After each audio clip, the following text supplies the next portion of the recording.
Explain the liquidity ratios. The current ratios decreased from 1.61 to 1.20, showing a lower ability to pay in short-term obligations.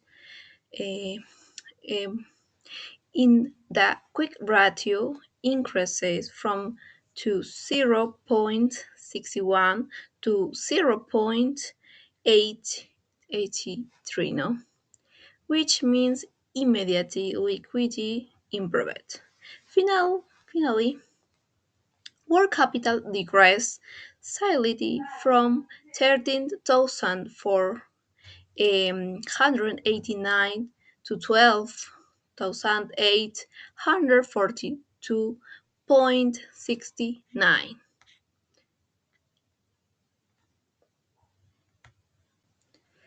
Now I will play the solvency ratios. The debt ratio increased from 43.40 to 68.61, showing higher debt. The debt to equity ratio increased from 0.77 to 2.19.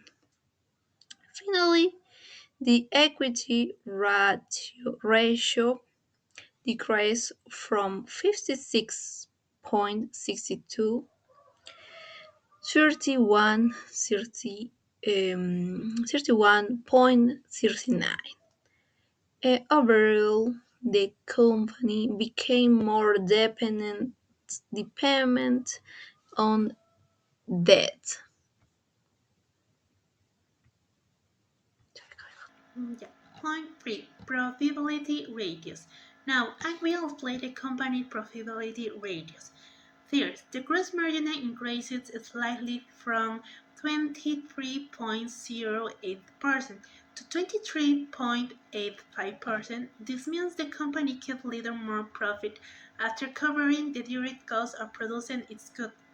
Second, the operating margin increasing significantly from 4.54% to 18.08%.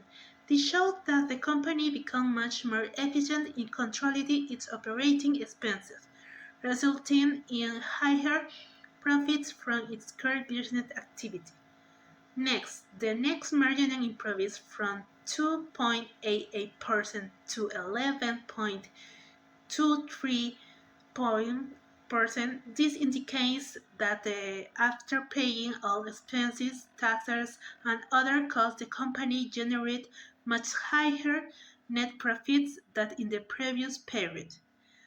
The return on assets or ROA increases from 1.75% to 4.39%. This means the company assets were used most effectively to generate net income. Finally, the return on equity or ROAD rose from 3.1% to 13.98%. This is a positive result because it shows that shareholders earns a much higher return on their investment capital. Overall, the profitability ratio shows a strong improvement in the company financial performance. The point for activity efficient ratios. Now let's look at the activity of efficient ratios. The finished goods inventory return decreased from 4.7 times to 2.33 times. This means the company sold and replaced in the finished goods inventory less frequently, with many indicates slower inventory movement. The comment receivably return also decreased from 5.15 times to 1.57 times. This suggests the company collect mid payment from customers less frequently during the year. As a result, the average collection period increased from 71 days to 33 days. This means the consumer took much lot to pay their other side's balance sheets, which could negatively affect the company cash flow. In conclusion, with the profitability radius improved considerably, the activity radius suggests inventory management and the collection of accounts results become less efficient.